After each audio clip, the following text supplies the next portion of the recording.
Hola chicos y chicas, bienvenidos a Stolellón, espero que se encuentren súper mega bien y si no, pues aquí vengo a traerles un poco más de información que les puede ayudar a mejorar su vida, su entorno y si mejoran su entorno, pues mejorarán el mío y será algo como una ayuda recíproca.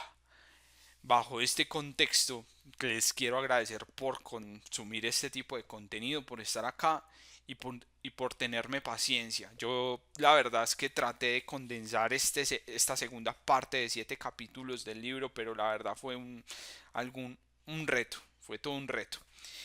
Y bajo ese contexto me tocó que básicamente tomar la decisión de que el día de hoy vamos a ver solamente una de las partes de la segunda parte del libro de Pensar con Claridad de Chan Paris. Vale, así que gracias por estar acá. Recuerden suscribirse, activar la campanita, darle like y dejar comentarios para mejorar este tipo de contenidos. Vamos entonces a entrar en contexto. Lo que veremos el día de hoy serán las anclas de sabiduría, así les apodé, porque la verdad pues quiero traerles como una temática así como estoica en el sentido de la navegación. Sí, hacer como esa similitud o algo así. Bueno, entonces aquí vienen, vamos a ver esto, lo que es anclas de sabiduría. Y en otros videos creo que podré traer los siguientes puntos. Bien, entonces ¿de qué tratan las anclas de sabiduría? Las anclas de sabiduría son herramientas que nos van a permitir controlar los condicionantes predeterminados que en la primera parte del libro vimos, los cuales eran la reacción emocional predeterminada, el ego predeterminado, el condicionante social predeterminado, la inercia predeterminada. Para los que no se acuerden de qué eran estos condicionantes, vayan la primera parte. ¿Qué podemos hacer con las anclas de sabiduría? Lo que podemos hacer es poder ser más conscientes de, de cómo controlar estos condicionantes. Son nuestras herramientas para hacer frente o golpear a estos condicionantes de una forma eh, eh, de neutralizar estos condicionantes predeterminados. ¿Cuáles son esas 4 anclas de sabiduría? Son 4 en total, las cuales son autorresponsabilidad, autoconocimiento, autocontrol y seguridad en uno mismo. ¿Qué es la autorresponsabilidad? Significa que nos encargamos de hacer cosas y arreglar lo que no podemos hacer bien. Debemos asumir el control de nuestro propio destino y no esperar que otros hagan por nosotros los que podemos lograr por nosotros mismos. Reconocemos que tenemos el poder de desarrollar nuestros talentos, enfrentar nuestras limitaciones y dirigir nuestras acciones con sabiduría, como dijo Séneca. La vida no es corta, sino que nosotros la hacemos corta al desperdiciarla. Hagamos de que cada día sea una oportunidad para crecer y ser mejores. De eso trata la autorresponsabilidad. Muchos ya digamos que venimos trabajando en autorresponsabilidad desde el colegio, en la universidad, en nuestro entorno laboral. Sin embargo, el autor toca allí a profundidad unos temas que más adelante veremos. Luego vemos el autoconocimiento. Es básicamente saber de lo que podemos o no saber, saber nuestros limitantes, reconocer cuáles son nuestras fortalezas y saber qué podemos lograr y qué no podemos lograr con ellos. Básicamente aquí el autor, él dice, es más fácil criticar a otros que conocernos a nosotros mismos. Y Platón recuerdo que menciona algo similar o que está ligado con esto y dice que el hombre que es capaz de conquistar sus emociones, conquistar sus acciones, conquistar su reflexión, si es capaz de conquistarse a sí mismo, es capaz de conquistar al mundo. Básicamente algo así decía. Y luego viene el autocontrol. El autocontrol es controlar nuestras emociones, como el miedo y la ira, para que podamos pensar antes de actuar. Marco Aurelio decía: la verdadera fuerza consiste en gobernar nuestras propias pasiones. Algo similar a lo que hablaba de Platón. Seguridad en uno mismo es confiar en que podemos hacer las cosas y que somos importantes para los demás. Aquí yo hice un poema pensando en el tema de los de las cuatro anclas de sabiduría. Entonces dice así: en el mar de la existencia, con autorresponsabilidad zarpo, navego mi rumbo sin miedo al ocaso. Con autoconocimiento, mi brújula interna calibro, entre olas y vientos, mi curso y yo mismo inspiro. Autocontrol es mi ancla, que en la tormenta no vacilo, y con prudencia y tino mi travesía perfilo. Es seguridad en mí la vela que al viento desafío, juntos como un solo ser, en armonía y sin resquicio. Bien, ahí está mi poema, espero que lo puedan tomar un pantallazo y con ese poema acordarse de las cuatro anclas de sabiduría que nos van a permitir luchar contra los condicionantes predeterminados. Bien, entonces aquí entra otro tema, que es el tema de los rituales, que está ligado pues con las anclas de sabiduría. Los rituales básicamente son como elementos que nos permitirán fortalecer nuestras anclas de sabiduría. Estos rituales nos permitirán en el día a día hacer que esa inercia predeterminada que juega en contra se vuelva a favor de nosotros y nos permita tomar decisiones de forma más asertiva. Aquí les voy a mostrar pues así rápidamente 10 rituales como ejemplo, pero bueno, leamos uno por ejemplo. Respirar profundo cuando alguien nos genere un desaire, y pon cuidado con la frecuencia con la que cambias lo que estás a punto de decir. Eso es como uno de los rituales, respirar profundo frente a una discusión y ahí sí eh, tener cuidado de cómo voy a responder en ese momento. Entonces déjenme, yo les muestro otros 10 rituales. Aquí por ejemplo tenemos el diario de reflexión, la meditación diaria, la visualización positiva, afirmaciones diarias, pausas conscientes, escaneo corporal, caminatas conscientes, desafíos personales, lectura reflexiva, gratitud diaria. En cuanto a caminatas conscientes, quiero indicar que hace poco pues estaba investigando sobre esto, y una de las formas en la que podemos mantenernos como en un peso ideal o apropiado es realizar caminatas de 10.000 pasos. Es lo que promedian pues en un estudio que hicieron investigativo bastante interesante. Y bueno, si quieren que les comparta eso, me pueden hablar por Instagram, pronto lo estaré abriendo, se llamará StoleJohn como tal. Y bueno, espero recibir muchos followers de allá. Voy a dejar algunas imágenes sobre el tema autorresponsabilidad, autocontrol, seguridad en uno mismo, etcétera, para que me sigan después. Quisiera hacer un análisis rápido sobre cómo impacta, por ejemplo, este ritual de respirar profundo en las cuatro anclas de sabiduría. Por ejemplo, en cuanto a la autorresponsabilidad, permite un momento de pausa para reflexionar y asumir el control sobre nuestras reacciones.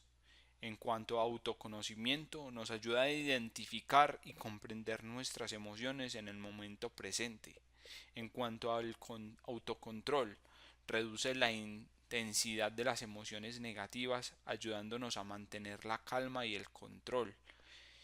Y por último, ayuda a la seguridad en uno mismo, dado que refuerza la confianza al demostrarnos que podemos manejar el estrés y mantener la claridad mental. Entonces, con solo respirar profundo, en un momento en que nos desairee alguien, pues va a ayudar en todos esos en esas cuatro anclas de sabiduría de esa forma. Asimismo, pueden impactar los otros rituales que quiero que dejen en los comentarios para saber qué rituales de pronto ustedes tengan que yo desconozca o que otras personas desconozcan. Listo, aquí vamos a entrar entonces a profundizar en materia de lo que es autorresponsabilidad. Allí entonces encontramos que la autorresponsabilidad presenta 5 temas profundos que nos van a remover el alma o la conciencia más bien, bueno, la conciencia. El primero es excusas, excusas. A nadie le importa, es culpa tuya. Que no es tu culpa, da igual, sigue siendo tu responsabilidad. Tu manera de reaccionar siempre puede mejorar o empeorar las cosas. Quejarse no es una solución, no eres una víctima. Las personas sin autorresponsabilidad tienden a funcionar en piloto automático y en inercia predeterminada. Esto pues lo dice Chan Parris en el libro. Bien, frente a excusas, excusas, básicamente el autor nos presenta una situación que se le presentó en su día a día laborando. Esa situación era básicamente de que estaban, como por así decirlo, en un proyecto y él tenía un tiempo predeterminado para entregar un software. Resulta que el colega del equipo le dice que pues que a él no le servía de nada esas excusas, que no importa si le daba esas excusas que le estaba dando, que no había podido coger el bus a tiempo, que tenía a los hijos en no sé dónde, que X cosas, y a la final él se siente herido en su ego predeterminado y trata de invertir todo el tiempo del mundo en escribir una carta de las razones por las que no pudo completar el software a tiempo. El autor entonces reflexiona sobre ello e indica que hubiera invertido si hubiera podido manejar esos condicionantes predeterminados de forma apropiada, no hubiera invertido ese tiempo en establecer excusas, dado que hay que aceptar el entorno como es, hay que aceptar su realidad y tomar decisiones de qué opciones tiene para poder solucionar esa situación. Entonces, básicamente aquí viene una cita que entra como anillo al dedo bajo ese contexto que pone Sean Parris de ejemplo, y es que quejarse no es una estrategia. Tendemos a trabajar con el mundo tal como lo encontramos, no como nos gustaría encontrarlo. Así que lamentablemente tenemos que trabajar bajo esos contextos que, que pues muchas veces no queremos que sea así, pero es así y hay que asumirlo. Y aquí entonces entra una pregunta de cómo puede afectar el hábito de buscar excusas a nuestra capacidad de aprendizaje y crecimiento personal. El hábito de buscar excusa puede tener un impacto en nuestra capacidad de aprendizaje y crecimiento personal de varias maneras. La primera, evita la responsabilidad. Al buscar excusas tendemos a desviar la responsabilidad de nuestras acciones y decisiones, lo que impide que asumamos las consecuencias de nuestros actos.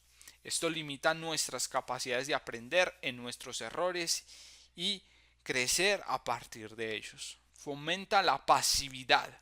Al culpar a los factores externos o otras personas, en lugar de asumir la responsabilidad, adoptamos una postura pasiva frente a los desafíos. Esto puede llevarnos a sentirnos importantes y a no buscar activamente soluciones o formas de mejora. Y otra cosa son, o sea, en total son tres cosas. Entonces evita la responsabilidad, fomenta la pasividad y por último bloquea el desarrollo de habilidades. Al recurrir al recurrir constantemente a excusas para justificar nuestros fracasos o dificultades, perdemos la oportunidad de identificar áreas de mejora y de desarrollar habilidades que nos permitan superar obstáculos en el futuro. Las excusas afectan de múltiples formas los condicionantes predeterminados. Por ejemplo, en la reacción emocional predeterminada, buscar excusas intensifica las reacciones emocionales negativas al evitar la responsabilidad y gestionar adecuadamente nuestras emociones. Frente al ego predeterminado, fortalece el ego al proteger nuestra autoimagen y evitar admitir errores, dificultando la autocrítica constructiva y el crecimiento personal.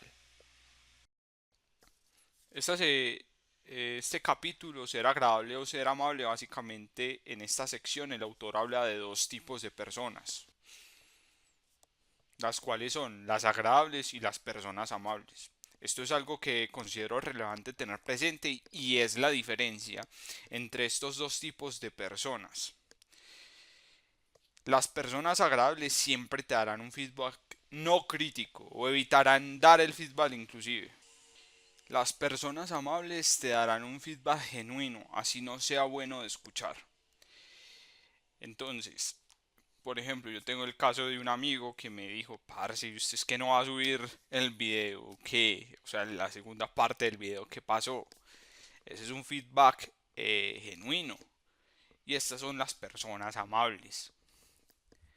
El autor indica que por culpa de las personas agradables, terminamos pensando que la gente le puede llegar a gustar las excusas. Si me hago entender, cada vez que uno da una excusa, no, sí, todo bien, no pasa nada. Pero en realidad, las personas amables se van a decir, no, pilas, pelado, ponte pilas. Y bueno, desde mi punto de vista, en este punto creo que hay que tomarse un poco de tiempo para asimilar que por ser una persona amable no caigamos en el rol del narcisista. Es por eso que habría que ver hasta qué punto es viable hacer críticas y si realmente somos acertados al hacer las críticas. Básicamente sería hacer críticas constructivas o algo que te ayude como a motivarte a sacar adelante los proyectos que tienes o hacer mejor esos proyectos que estás desarrollando. O que si te vas a dar una crítica que sea constructiva, siempre preguntándose el por qué la persona está pensando así o por qué no ha hecho ciertas situaciones, qué hay detrás de eso, o sea, detrás de esas conclusiones a las que llega la persona o la forma en que actúa esa persona. Y una vez entendido este contexto, dar esa crítica, no hacerlo como de forma impulsiva, a eso es lo que me refiero. Luego, la siguiente parte es, a nadie le importa, es culpa tuya. A nadie le importa, uh, el hecho es que a nadie le importa tus excusas más que a ti. De hecho, a nadie le importa tus excusas salvo a ti. Entonces, Champaris presenta un concepto que se llama el sesgo del autoservicio o sesgo de interés personal. Muchas veces cuando estamos desarrollando, él lo pone en el contexto de un proyecto. Entonces, resulta que si hay un equipo que está desarrollando un proyecto y por cierta razón se detiene o algo pasa, eh, traen excusas como que era una gran idea mal ejecutada, lo hemos hecho lo mejor que hemos podido. Para empezar, nunca deberíamos habernos visto sumergidos en esta situación. Y el sesgo de autoservicio, también conocido como sesgo de interés personal, impacta directamente con el ego predeterminado. Es una tendencia cognitiva que lleva a las personas a atribuir sus éxitos a factores internos y personales, Como por ejemplo, sí, yo lo logré porque sabía mucho sobre esto, o por la gran fuerza que tengo, o por las habilidades que tengo. Y sus fracasos a factores externos. Lo que logré, lo logré por mi cuenta, por mis habilidades, pero los fracasos es culpa de otras personas. Esto sería el sesgo de autoservicio. Este sesgo sirve para proteger y mantener una autoimagen positiva. Un ejemplo de esto es el éxito académico. Si un estudiante obtiene una buena calificación, puede atribuirlo a su inteligencia y esfuerzo. Sin embargo, si obtiene una mala calificación, puede culpar al profesor por ser injusto o al examen por ser demasiado difícil. Nosotros solemos recurrir a este tipo de sesgo de interés personal cuando utilizamos frases como era una gran idea mal ejecutada, lo hemos hecho mejor que lo que hemos podido, bueno, lo que ya les había mencionado. Eso es básicamente de lo que trata esta parte, el tema de las excusas y el sesgo de servicio o de interés personal. Y bueno, en este siguiente capítulo, que no es culpa tuya, da igual, sigue siendo tu responsabilidad. Se aborda la importancia de asumir la responsabilidad de nuestras acciones y decisiones, incluso en situaciones donde los eventos estén fuera de nuestro control. Se destaca que aunque ciertos eventos puedan no ser directamente atribuibles a nuestras acciones, sigue siendo nuestra responsabilidad manejar las consecuencias de la mejor manera posible. Se enfatiza que culpar a factores externos o buscar excusas no cambia la realidad de que somos responsables cómo enfrentamos las situaciones que se nos presentan. La sección invita a adoptar una mentalidad proactiva centrada en tomar control de nuestras acciones y decisiones independientemente de las circunstancias externas para avanzar hacia nuestros objetivos y crecimiento personal.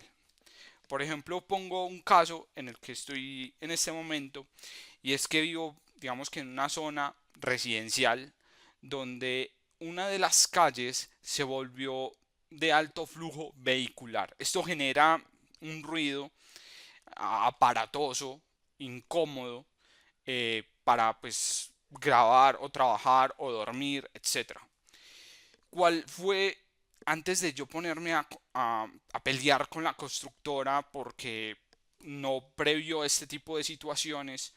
¿Qué procesos analicé? Procesos legales, por ejemplo, un derecho de petición, hablar con vecinos, establecer una especie de acción popular, etcétera. Entonces comencé a estructurar un plan de ejecución antes de desgastar mi tiempo en ir a pelear con la constructora, que pues se pueden decir muchas cosas y a la final no hacer nada. Por eso hay que buscar los mecanismos más óptimos para lograr objetivos. Esto es un ejemplo solamente. El autor hace una reflexión de que podemos invertir energías en cosas que controlamos o en las cosas que no controlamos. Indica que si invirtiéramos energía en las cosas que no controlamos, se perderá la energía en la que sí podemos controlar. Entonces, si no podemos controlar ciertas situaciones, tenemos que ver la forma que sí podemos controlar y actuar bajo esa, invertir el tiempo en esto. Habla también de que el camino para convertirse en alguien excepcional empieza cuando decidimos ser responsables de nuestras acciones. Las personas sobresalienten afrontan los desafíos, sean cual sea. Eligen ponerse a la altura de la mejor imagen de sí mismas y en lugar de rendirse a sus condicionantes predeterminados, luchan por sacar adelante esos desafíos. El lado equivocado de lo correcto. El autor llama a estar en el lado equivocado de lo correcto cuando una persona se enfoca en su ego y en demostrar que tiene la razón, en lugar de priorizar los resultados y la realidad de la situación. Se refiere a cuando se centra en defender su punto de vista personal en lugar de buscar la mejor solución o resultado para la situación en cuestión. Esta actitud puede impedir el crecimiento personal y profesional al obstaculizar la capacidad de adaptarse, aprender y mejorar. Champarris pone un ejemplo del cual nos presenta una situación en la que se pone en el lado equivocado de lo correcto. Él tenía una reunión bueno, él se le había asignado un proyecto. Ese proyecto, básicamente, le asignaron unos recursos, un personal, etcétera. Él tuvo una reunión con su equipo y durante esa reunión él tenía que hablar de un tema en específico. Resulta que durante esa reunión uno de sus colaboradores alzó la mano y lo interrumpió, o bueno, básicamente se tomó la palabra para hablar de ese tema. Champarris evidenció que ese colaborador conocía a profundidad del tema en cuestión y lo dejó hablar a esa persona, o sea, dejó que terminara todo su contexto. Al terminar la reunión, el colaborador se reunió con Champarris y le dijo: normalmente nosotros tenemos una cultura en la que cuando ya vamos a hablar de un tema tenemos que conocer a profundidad ese tema. Si no, es mejor no hablar. Sean Parris, de cierta forma, sabía que estaba pues en esa, que se había puesto pues en esa situación y comprendió que haber dejado hablar al colaborador fue colocarse pues en el lado equivocado de lo correcto. ¿Por qué? Porque el colaborador conocía a profundidad este tema y aunque él no lo conociera tan a profundidad, él lo que necesitaba era que el equipo conociera sobre esto para abordar pues ciertas situaciones. Entonces, a pesar de que él no se ganó la admiración o por así decirlo, se ganó respeto por este tema en particular, permitió que al colocarse en el lado equivocado de lo correcto, el equipo lograra comprender con profundidad la situación. Lo correcto que hubiera sido, lo correcto hubiera sido que él hablara, no dejara hablar a su colaborador. Sin embargo, esto no hubiera permitido que el proyecto hubiera ido a feliz término. Entonces, básicamente de esto trata. Ojalá pues haya logrado dar a entender lo que es el lado equivocado de lo correcto. No siempre nosotros debemos de tener la razón y debemos de bajar el ego y poder escuchar y entender lo que los demás conocen para poder así eh, aprender de ellos y tomar decisiones más asertivas, más, sí, más correctas. El autor cita a su abuelo, que básicamente da como un entendimiento en lo que es el lado equivocado de lo correcto, y es que si estás en un hoyo lo primero que hay que hacer es dejar de escarbar. Eso es como que si lo ponen en perspectiva la reunión que tuvo, pues si estaba dando información que no era lo suficientemente profunda y no iba a mejorar el proyecto, o sea, al equipo, eh, pues lo mejor era no hacer que, no, o sea, lo mejor era dejar hablar a la otra persona que conocía el tema. Bueno, espero que les haya quedado claro el tema de el lado equivocado de lo correcto.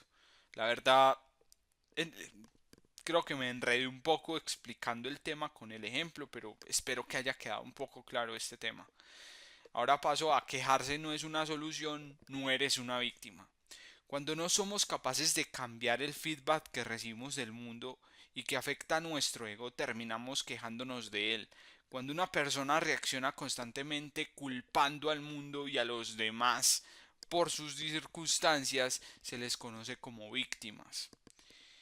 Y Chan Paris indica que es mejor dejar de ser víctimas crónicas. Si estás en un contexto adverso y te quejas continuamente, lo más saludable es tomar acción. Reconoce y comunica tus necesidades, límites y deseos. Aborda la situación de forma constructiva. Busca soluciones y toma medidas para cambiar lo que causa malestar.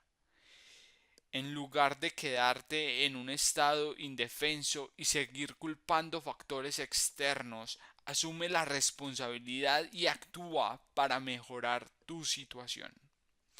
Cuando comenzamos entonces a dejar las excusas y dejarnos de vernos como las víctimas, entonces comenzamos a comprender que es la autorresponsabilidad. Hay algo que me marcó mucho en esta parte y es que el autor pregunta si alguna vez he tenido, o bueno, hemos tenido un amigo que nos indique cuando hemos metido la pata o si embarrado, la hemos embarrado en algún momento y que luego nos dice o nos pregunta cómo puedo ayudarte a enderezar esta situación o te ha dicho déjame que te señale lo que está impidiendo conseguir los objetivos que te propones. Y desde aquí yo les voy a mandar un saludo a Iván Darío, a Ricardo, a Santiago y a otros amigos, a Camilo, que pronto en un futuro me vean, hola, y agradecerles. Y la verdad espero que siempre estén presentes en mi vida porque la verdad me han apoyado en estas situaciones. Y es aquí donde yo reflexioné y me acordé de ustedes. A Juan David Herrera. Bueno, así que un saludo y gracias por estar presentes. Si es así, eh, si alguna vez han tenido un amigo de ese tipo, lo que recomienda Sean Parris y definitivamente yo, y es que no lo dejes ir nunca de tu vida. Manténlo presente en la junta de dirección personal, de la cual hablaré más adelante. La junta de dirección personal es básicamente como personas a las cuales tú le pedirías consejo y antes de actuar o tomar una decisión piensas en cómo esas personas tomarían ese camino, o sea, cómo razonarían frente a eso. Entonces, es bueno, más adelante hablaré más a profundidad sobre la junta de dirección personal, pero sí, básicamente es eso. Y ya continuamos con la siguiente parte a profundizar, que viene a ser el autoconocimiento. Lo importante no es el volumen de tu conocimiento, sino cómo lo emplees. Sean Paris. Quería mencionar antes de entrar a profundidad algo y es que pues no quiere decir que no por no mencionar a ciertas personas que también considero re amigos, super parceros como decimos acá en Colombia, no quieren decir que no pues que no estén en mi lista de junta de personal. Sin embargo, pues hay unas personas que me han dado una orientación más profunda y es por eso que, lo- que los tengo presentes. Sin embargo, un saludo a todos mis amigos y gracias por estar en mi vida. Conocerse a uno mismo implica tener claridad sobre nuestras fortalezas y debilidades. Consiste en tener una comprensión clara de nuestras capacidades y de lo que puedes o no hacer, así como conocer nuestras habilidades y limitaciones, comprender lo que sabes y tal vez aún más crucial, reconocer lo que no sabemos. En ocasiones eso implica cosas que ni siquiera estamos conscientes de que las ignoramos. Esto lo llama Donald Rumsfeld como incógnitas desconocidas. Ese fue el término acuñado por esta persona. Incógnitas de lo que no sabemos. Pues que cree que no somos conscientes de lo que no sabemos. Bueno, en fin. Un buen barómetro Para medir tu nivel de autoconocimiento es pensar en cuántas veces al día dices no tengo idea o no sé. Si apenas lo mencionas es probable que estés pasando por alto situaciones que te asombran o explicando resultados sin comprenderlos completamente. Sean Parris presenta en este punto una historia que ejemplifica esto de manera perfecta. Él, él cuenta que tuvo una oportunidad de cenar con un amigo quien ha tenido una trayectoria exitosa en un mercado de bienes raíces.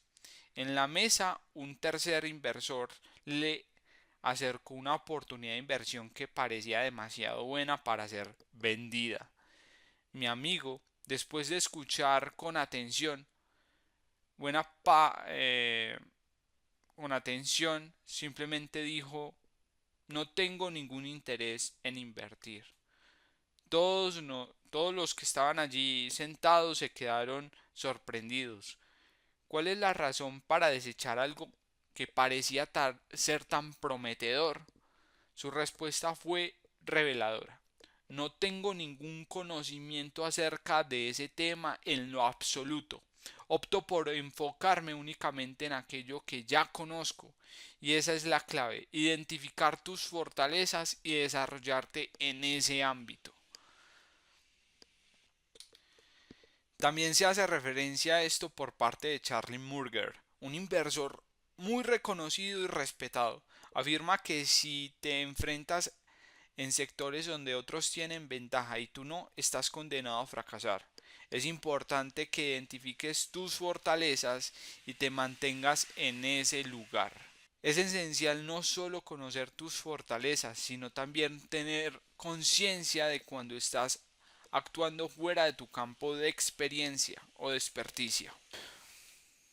Y Champard especifica algo y es que, sin embargo, el autoconocimiento no se limita únicamente a habilidades técnicas. Además, implica comprender tus emociones y patrones de comportamiento habituales. Puede que tengas una tendencia a enfadarte cuando estás cansado o ser muy susceptible ante presión social. Si eres capaz de reconocer estas vulnerabilidades, podrías gestionarlas de manera más efectiva y evitar que te dominen. Entonces, hay 4 elementos que hay que estar presentes sobre el autoconocimiento, los cuales son el hacer, la fuerza, las vulnerabilidades que nosotros tenemos y lo que sabemos y lo que no. Se puede conocer cuáles son entonces los limitantes de los conocimientos hasta donde uno conoce. Y acá entra entonces el tema del autocontrol. El autocontrol es la capacidad de dominar los propios miedos y deseos y emociones, permitiendo a una persona tomar decisiones racionales y conscientes, en lugar de dejarse llevar por impulsos o reacciones emocionales automáticas. Consiste en crear espacios para la razón, en lugar de sucumbir a ciegas a los instintos, y en ser capaces de ver y gestionar las emociones como objetos inanimados, separando la capacidad de discernir cómo reaccionar de la influencia directa de las emociones. La falta de autocontrol se asemeja a un niño teniendo un berrinche donde las reacciones emocionales predeterminadas guían las acciones. Esta falta de autocontrol puede observarse en adultos que eluden su responsabilidad y críticas en lugar de asumir autorresponsabilidad y gestionar sus emociones de manera consciente. Sean Parris ejemplifica la falta de autocontrol en adultos cuando se enfrentan a proyectos demasiado fáciles y caen en la desmotivación al dejarse llevar por las emociones predeterminadas, en lugar de mantenerse firmes y comprometidos con la tarea. dando lo mejor de sí mismos. El autocontrol es fundamental para resistir las reacciones automáticas, mantener la disciplina y la persistencia y alcanzar los objetivos establecidos a pesar de las emociones desencadenadas. Eso es entonces el autocontrol. Dar espacio a la razón en lugar de sucumbir a ciegas de los instintos y mantener las emociones a raya y no hacer berrinches, básicamente. Otro, otra ancla fundamental que nos va a ayudar a luchar contra las emociones o condicionantes predeterminados. Y ya por último, la última ancla, después de haber visto las 4 anclas principales que quiero que recuerden, en el poema está, sin embargo, pues se las recuerdo: la autorresponsabilidad, el autoconocimiento, el autocontrol y la seguridad en uno mismo, que es la última que vamos a ver. eh, pues hay que tenerlas presentes para poder manejar esos condicionantes predeterminados. La seguridad en uno mismo es, nos permite la toma de decisiones en momentos difíciles, permitiéndonos desarrollar un autoconocimiento, mientras que el ego evita que se identifique las deficiencias que nosotros podemos tener. La seguridad en uno mismo nos inculca la fuerza necesaria para reconocer esas deficiencias, y es así como se logra la humildad. Seguridad menos humildad, desconfianza desmedida. O sea, básicamente lo que quiero decir allí es que si nosotros no estamos dispuestos a escuchar feedbacks de cierta forma duros y poder afrontar esos feedback y reconocer cuando no tenemos conocimientos o cuando no tenemos las habilidades suficientes para afrontar ese tipo de cosas, de situaciones, pues no vamos a poder aprender, y a eso va a incrementar entonces nuestra desconfianza frente a esa situación. Cada vez que nosotros realicemos una tarea o logramos un objetivo grande, incrementamos nuestra seguridad. Y es aquí cuando yo quiero pedirles a ustedes que se tomen el tiempo de hacer una lista de las dificultades más duras que hayan tenido en su vida, los retos más duros que hayan tenido en su vida, y cómo lograron mitigar, digamos, esos problemas que se pudieron haber generado, o cómo inclusive desaparecieron y cómo lograron ustedes superarlos. Porque muchas veces en el día a día nos olvidamos de que afrontamos esos retos o esas empresas grandes y logramos superarlas con éxito, y cuando se nos presenta un reto creemos que no somos capaces de abordarlo, y tenemos que tener presente de que fuimos capaces de abordar esos problemas o esas circunstancias, casi que recordándonoslo a nosotros mismos cada mañana. Y es yo creo que uno de los rituales que deberíamos tener presentes. ¿Para qué? Para automotivarnos a hacer las cosas bien. La seguridad en uno mismo depende mucho de cómo nos hablemos a diario. En este punto, Sean Parris pone un ejemplo del hijo que se estaba hablando mentalmente mal para cruzar por un lugar. Le pide que respire profundo. Pues en ese momento, básicamente, ellos estaban practicando el tema de escalar, ¿sí? Y tenían que pasar por una parte que era bastante arriesgada. El hijo decía: no soy capaz mentalmente, no tengo la capacidad, no tengo las habilidades.